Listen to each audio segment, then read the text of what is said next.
them to me when I Yes. was down in Kansas City earlier this year. I've got the Yes, you have. I've got Okay, this Connie's questionnaire. is Ed Hicklin. It's April the 29th, 2017. And Ed is a veteran of World War II. He lives in Wapello, and we're going to be talking with him about his experiences during his service. So we're going to start with asking him where he was living and what he was doing before he joined the military. I was going to school at the University of Iowa in Iowa City. What were you taking?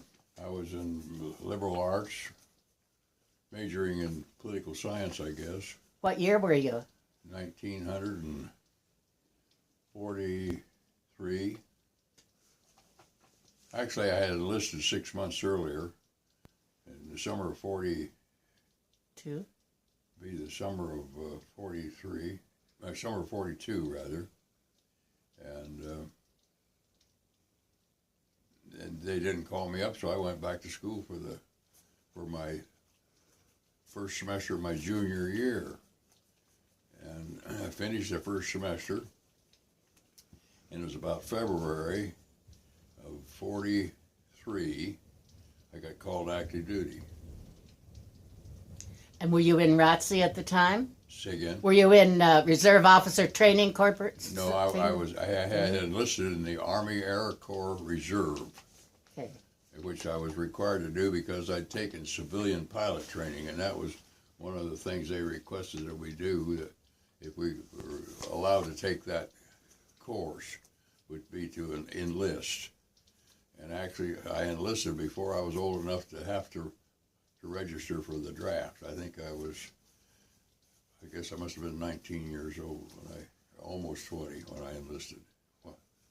It was in, I think, May or June of get my years mixed up there, I have to think about them, of 42. Mm-hmm. So you already could fly? I had a private pilot's license, yeah. And were you enjoying that? Were you using it some? Oh, very little. I had no place to go, so I didn't do much flying back in those days. You were flying out of what city? Iowa City? Iowa City. Were you? That's where I took my original flight training. Where? So you joined the Army Air Corps then? Army Air Corps, yeah. And where were you first? Which is now the U.S. Air Force. Yes, you have Air Force now. So where were you first sent? I should.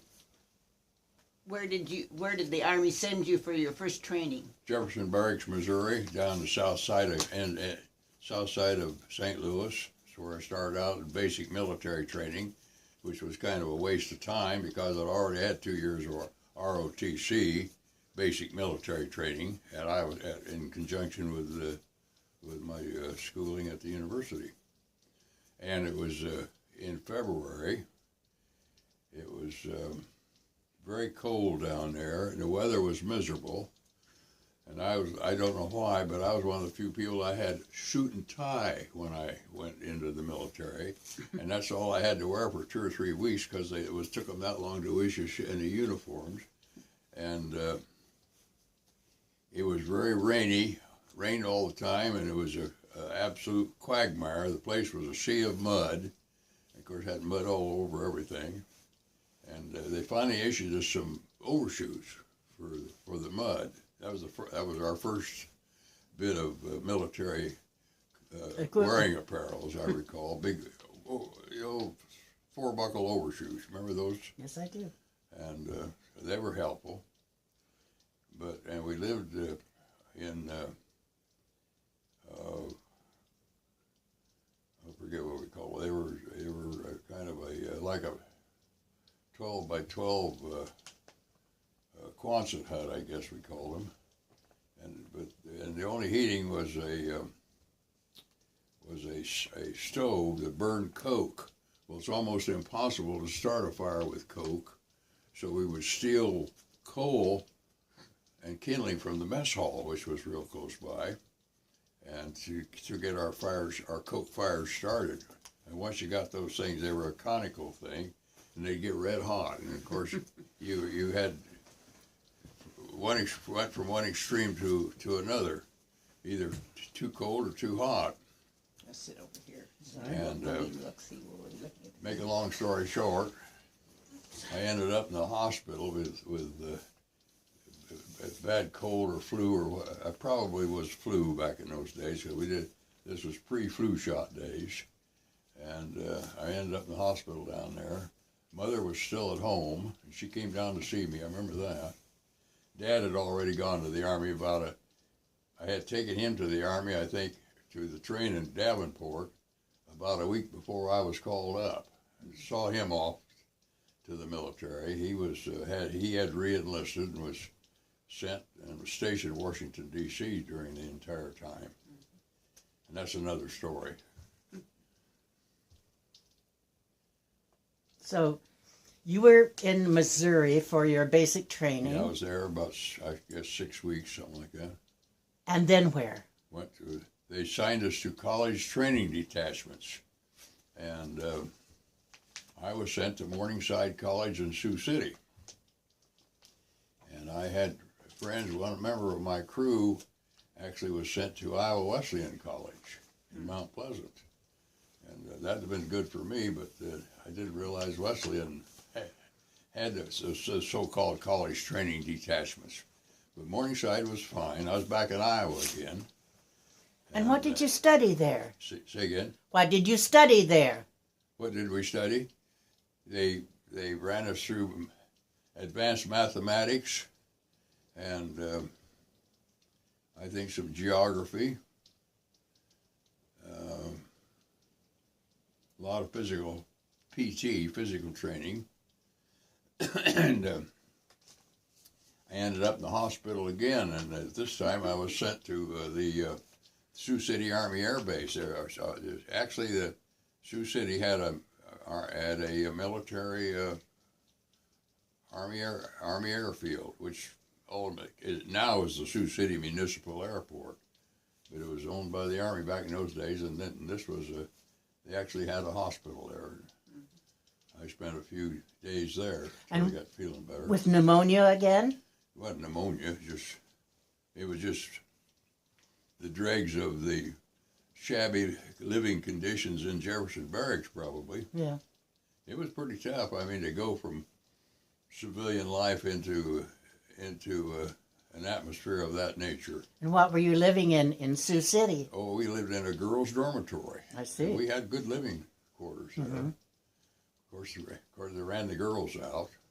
Oh, shoot. And, I don't know where they were living. So when did you start your service? Say again? When did you start your service? Start my service?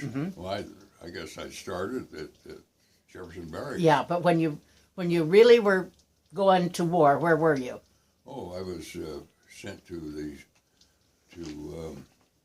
I flew a plane to Australia. My crew did. We flew this brand new B-24 to Townsville, Australia. We were there for a few days, and we got assigned to a place in Nadzab, New Guinea, to await a permanent assignment to an active organization. And it was in Nadzab, New Guinea for several weeks. What year was that? 44? This was in 44. Yes, fall of 44. All right. I went overseas in September of 44. And this was in the following month, in October of 44. We ended up being assigned to the 370th Squadron of the 307th Bomb Group, also known as the Long Rangers. That was the name of the bomb group because it had the reputation of flying the longest missions of the war at that time. Wasn't flying to Australia about the longest mission of any war? Oh, yeah, we just took the airplane to Australia. We just ferried the airplane over there. That was our transportation over, and it was also the way to get the airplane over there. And some crews flew new airplanes over. Well, it wasn't a mission. It was an awfully that long was just flight. Transportation. And our first mission, was out of Nadzab just for practice, and that was to Wewak, just a little place in New Guinea. we call that a milk. That was known as a milk run. There was no enemy opposition or anything of that nature. That was a milk run, but that counted as one of our missions. How many missions were you assigned? I flew 40 missions. And as a matter of fact, today is the 72nd anniversary of my last mission. Is it? Yeah, this day it is. I got that written on my calendar. How long did it take you to fly all of those? Fly a mission? Yeah, no, to fly all 44. How many months? I was overseas approximately 10 and a half months. Mm-hmm. I came back in July of 45. What were the conditions over in New Guinea? What were they like? Well, I wasn't in New Guinea very long. It was kind of pretty primitive living conditions, but it was adequate. It was superior to what infantrymen would have to endure. I know that. We had reasonably good living conditions. We had tents, and there were 4 of us to a tent. All the officers of the crew were in one tent, and the enlisted men were in. There were 6 of them. They'd be in another tent. So we had plenty of room in the tents for our cots. Food? Say again? What kind of food? Oh, food was reasonably good. They had Army. It was typical Army fare. Mm-hmm. But we had 3 meals a day, and that was good. Mm-hmm. Nothing exotic, nothing out of the way. No exotic foods that I recall. What was your weaponry Where? the whole time? Well, our B-24 was a weapon. There's a model right there. Yes, it is. So. And it had lots of machine guns on it. It had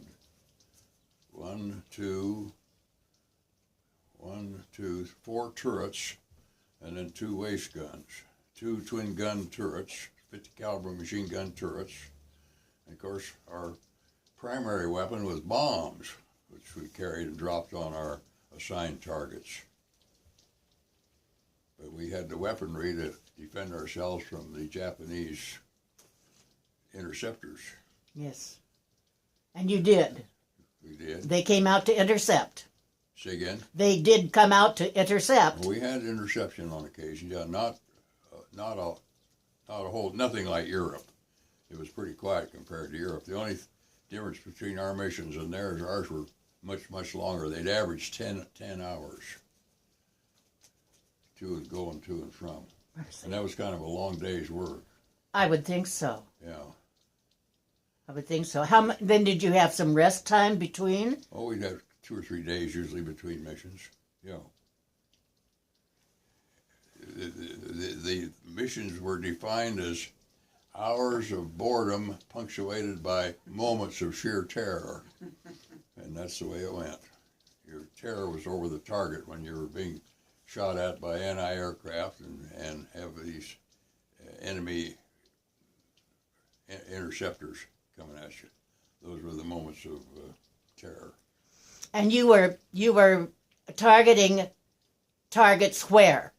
Say again? Where were your targets?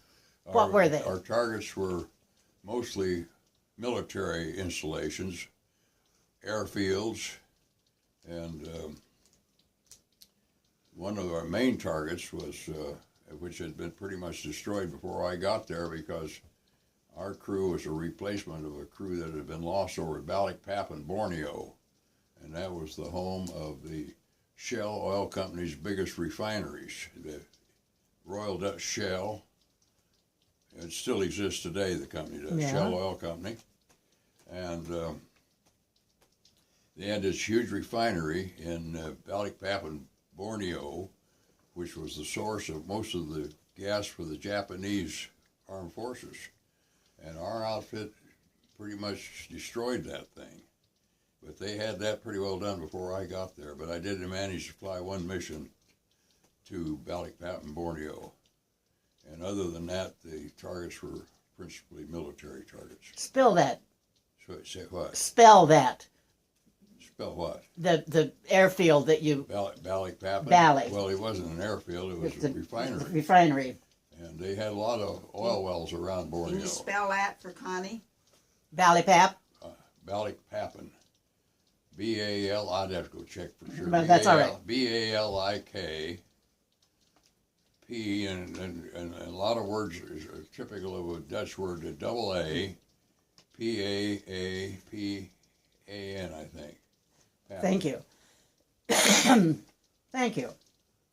And some people pronounce it Balikpapan, but I always call it Balikpapan. And I don't know which was correct. But Borneo was in the middle of what's now the Indonesia. Indonesia, yeah. And back in those days, it was known as the Dutch East Indies. Okay. We were flying those missions out of a place called Noomfor, an island, small island called Noomfor, Noemfoor. Only sometimes it's spelled Numfor, Numfor. It depends on who's spelling it, I guess. And that was an island just south of Biak, off of the northwest corner of New Guinea. Okay. And then we... About the end of the world, isn't it? The northwest corner of New Guinea? It was quite a ways, and that was pretty primitive living we had there, I'll have to say. We were only there, maybe just a few weeks. Flew several missions out of there. One of them was to Balikpapan. And then we were reassigned to a place called Morotai Island, which is right off of the north end of the Halmahera Islands, which was a big island, south of Mindanao in the Philippines. And we were there. I was there for the rest of my active duty out overseas. Targeting the Philippine. Say again. Targeting Philippine We places. bombed all around into what's now Indonesia and the Philippines. And we were involved in the original invasion of the Philippines. Were you? At Leyte. We bombed one of our most difficult missions was an early one. We hit the Japanese Navy, a big fleet consisting of at least 2 battleships and several cruisers and some destroyers. There was about 8 or 10 Navy vessels, and it was the anti-aircraft from those was very severe. And back in those days, I think it was like maybe about my 4th mission, and we were assigned experienced co-pilots to fly with us. And my co-pilot, he'd had quite a number of missions, and he'd been over many, many targets, and he said that was the worst, most severe anti-aircraft fire he'd seen in all his experiences there. And where was that? That was in what they call the Sulu Sea in the central Philippines. Sulu, yeah. And we had gone up there looking for them, and we were almost had given up. We were running out of gas, just getting ready to turn around when we could see on the distant horizon, far distant, we could see the wakes of these ships. Couldn't see the ships, but you could see their wakes. And so we headed out on them, and I was fortunate, and I was in our squadron. There were 4 squadrons, about 6 planes to each squadron, and ours was the first. Our squadron commander was leading this mission, and we were the first ones over the target. So they hadn't got their guns too well sighted in by the time we got there. So we were first. But the last squadron was the so-called 424th, and it lost half of the squadron. In other words, 3 airplanes out of 6 were shot down right over the target. And I lost one of my best friends on that occasion. And his name was Hicks. We went through training in alphabetical order. Well, Hicks and Hicklin are pretty close alphabetically. And one of my crewmen later on pointed out to me, he says, actually, alphabetically, Hicklin would be ahead of Hicks, because that's H-I-C-K-S as opposed to H-I-C-K-L. But they would always have his name first, ahead of mine, when they listed them alphabetically, and they wonder if we didn't get us mixed up, and I should have been in that squadron. Let's not second guess that. Instead of mine. Let's not second guess it. Say that. Let's not second guess that Well, one. it's So you cleaned them out that day. no, we sure didn't clean them out. They pretty well cleaned us out, but we turned them around. We turned them around, and then that squadron, that bunch of battleships went on to, they went on back from the way they were coming. They went on back to Borneo and Brunei, which is that's a separate country in Borneo, on Borneo Yes, Island. it is. And it still exists today. I think it's a monarchy, and the Sultan of Brunei, he's still in charge, I guess. Yeah. Every once in a while you read something about Brunei in the paper. Well, they went to Brunei Bay, and I'm digressing rather badly, I'm glad. but my crew and another crew were that was actually the day we were transported to Morotai. We moved from Newport to Morotai on that day. They wanted us to run reconnaissance missions. It was just two crews of us, and we did. And my crew was to go across Borneo to Brunei Bay, just to look, to see. And sure enough, we saw that whole fleet sitting there. Well, I knew what it was like to try to bomb battleships, so we didn't do it. Not one single airplane should be doing something of that nature, so we didn't. But we radioed back their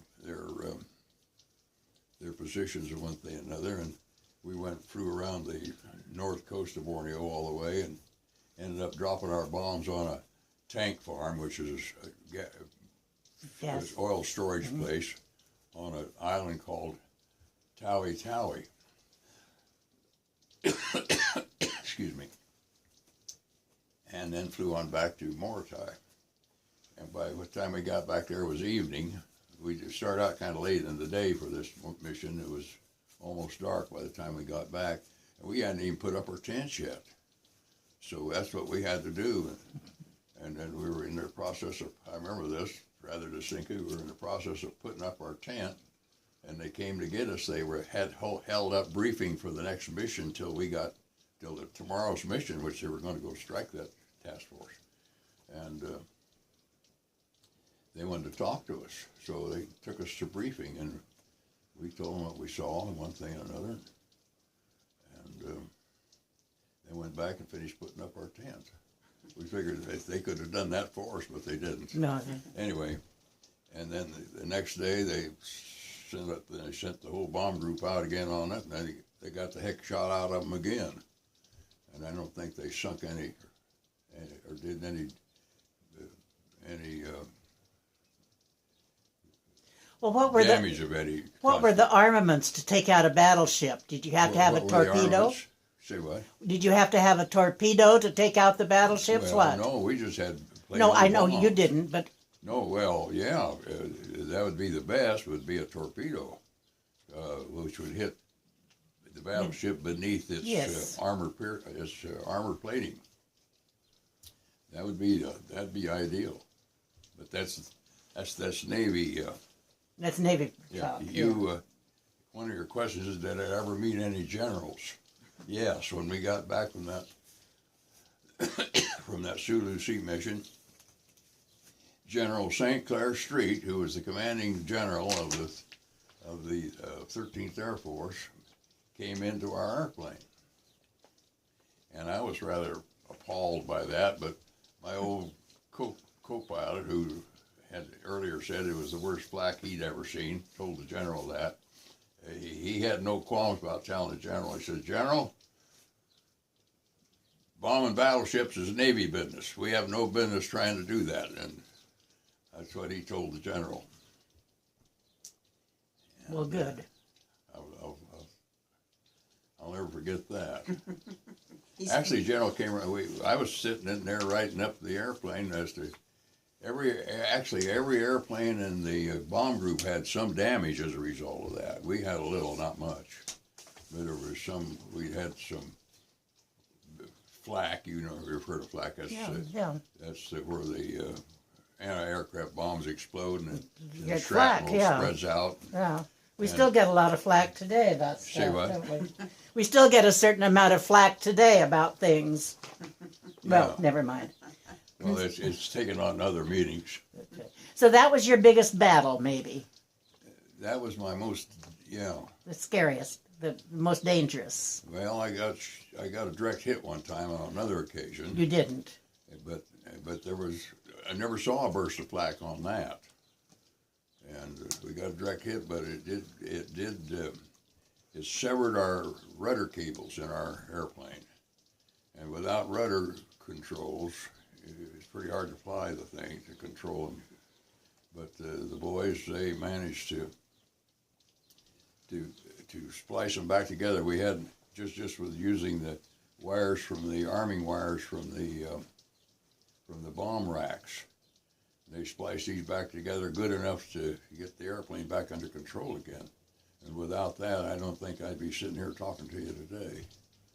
You had good mechanics up there. Well, they weren't all that good, but we had some boys, this was about like baling wire, and some boys had some farming experience, and they knew how to wrap baling wire. And I had a little baling wire practice of my own. I think I went back and showed them told them how to do it. But on this occasion, I had a novice co-pilot, and I had to leave him flying the airplane, and it was very hard to do with no rudder control. And also, it knocked out the autopilot, so we couldn't depend on it. So after that, didn't you always carry some baling wire with you? Say again? After that flight, didn't you always carry baling wire No, with you? after that, they put in actually a cable splicing kit with some Baling. tightening bolts and one thing and another, And didn't they call it the and Hicklin cable kit or clamps something? and which you could do a permanent job or something like that. Ed? They put in a cable splicing kits into the things. Did they call it the Hicklin kit? I don't think so. If they did, I'm totally unaware of it. He's told me And that they said did. they told us that they had recommended us for the Distinguished Flying Cross, our crew, which would have been appropriate. But if we ever got awarded it, I'm unaware of it, because it wasn't too long after that I was on my way home. Tell me how you knew you were going home.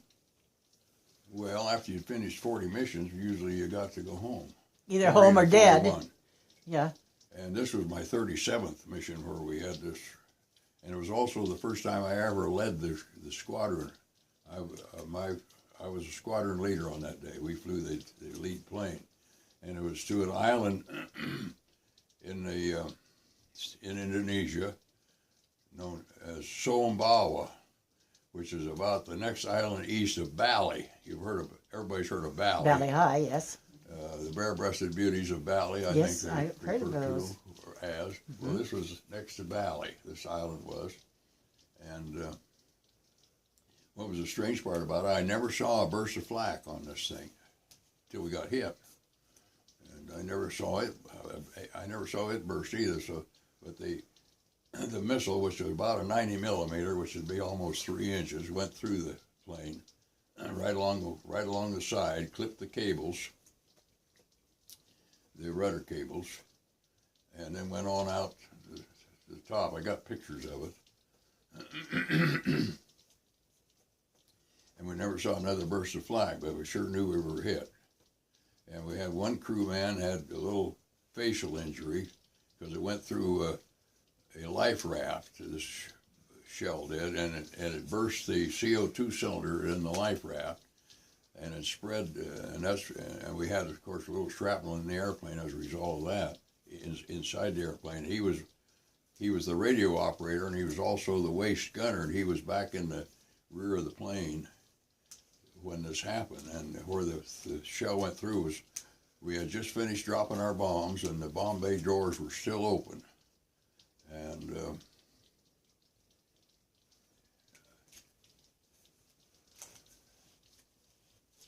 I kind of lose my train of thought.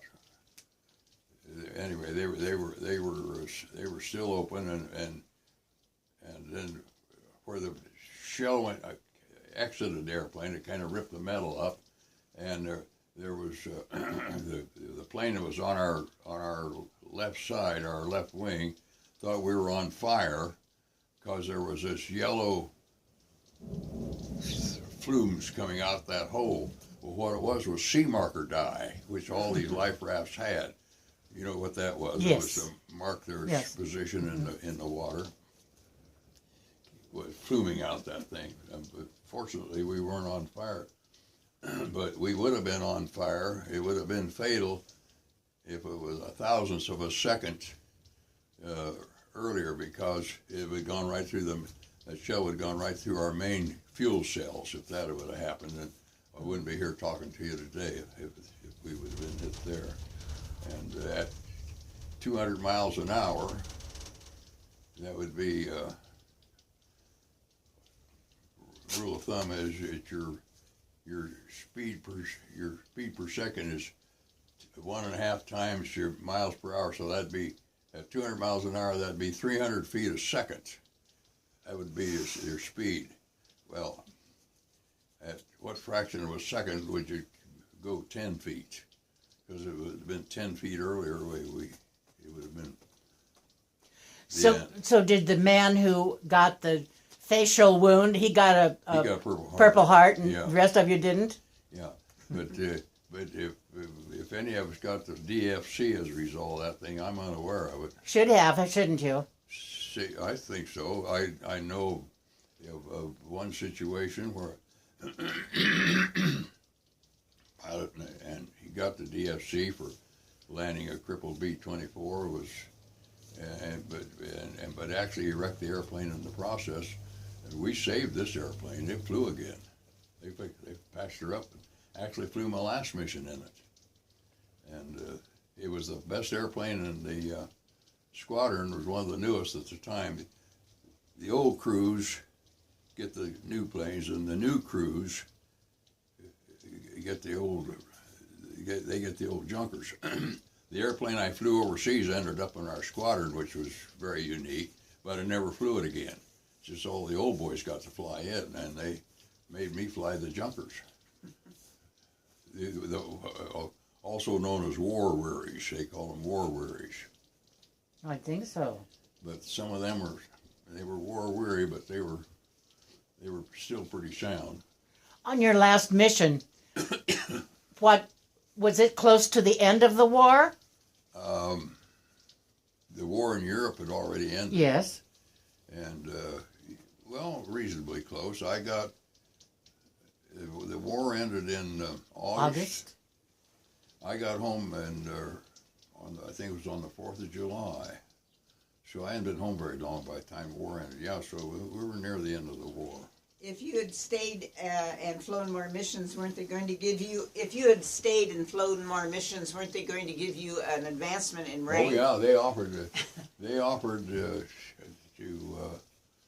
promote me to captain if I'd stay and fly 4 more missions. You said. And I decided I wasn't going to press my luck. I'd rather be a live lieutenant than a dead captain, and so I didn't do it.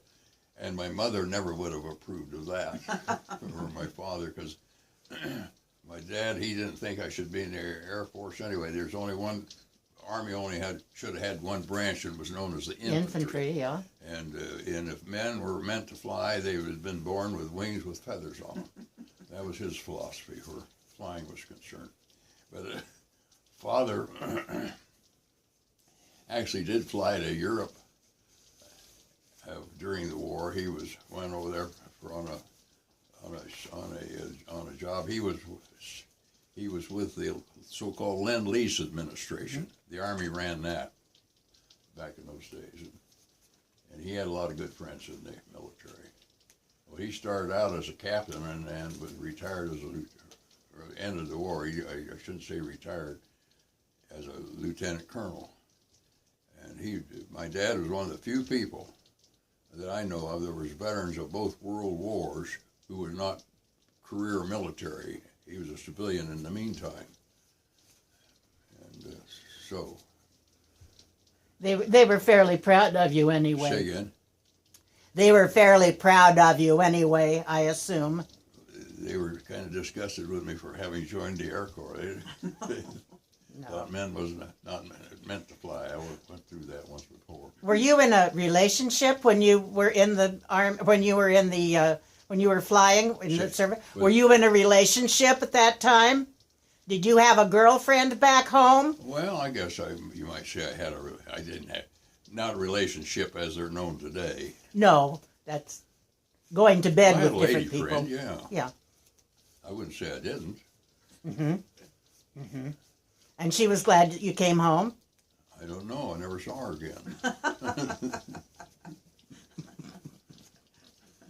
I had, well, that's another story. I'm not going to remember that. I had probably what hadn't been identified yet as post-traumatic stress syndrome, but it was not known as, well, back in the World War I days, it was known as shell shock. And but then I'm sure but it was not a common term. And I don't think it has been identified as such, but I think everybody had a little of that. Of course. Especially if they'd been flying combat missions, because it was stressful. There's no question about that. What did you do when you came back? How did you adjust? What did you do? I went back. I came home on a Friday. Following Monday, I went back to Iowa City and re-enlisted in the university. And I was a month late. The school had already started. But they were so glad to see me anyway that they overlooked that. Yeah, a semester had been already on for several weeks anyway. But I was late, so what? They were down to 10,000 students. They had lost over half their student body during World War II. They were very glad to see us coming back. So that's what it is. I expect especially the co-eds were glad to see some men filtering back. I don't recall any of them being ecstatic about Oh, it. come on. You just blocked that out. Well, if you want to know about the Connie's and my courtship, why, that's a whole different story. Okay, we'll hear But I about had it. met Connie, that's the summer, when I was home for a short time in Burlington. And I had a lady friend in Burlington, so I had a date with her that night. And I met Raymond Wright. Remember Raymond Wright? Yes, I do. You know I kinda Raymond do. and Ruth? Yeah. You knew them? Well, he was a good old friend of my dad's. They were about the same age, and they were World War I veterans together. And I met Raymond on the sidewalk, and he invited me to supper, and I said, well, I already have a commitment for supper tonight, Raymond. He said, well then, would you like to go to the Flint Hills Club? And I said, well, that'd be fine. Of course, that was that hotel, Yes. Burlington Club.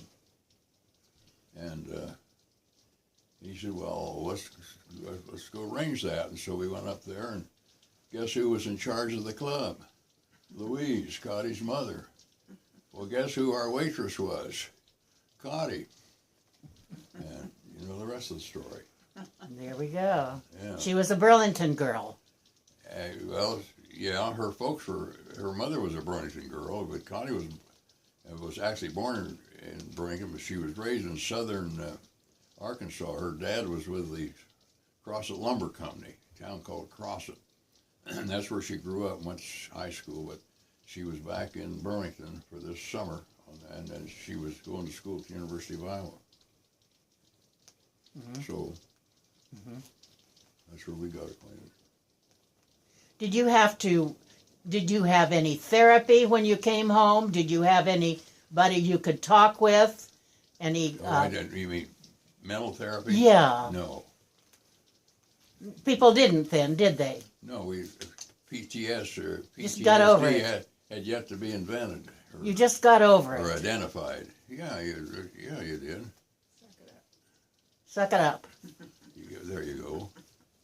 Okay. Are there parts of this that you'd like to go over and tell me more stuff about? Your missions, the people you knew, the missions, the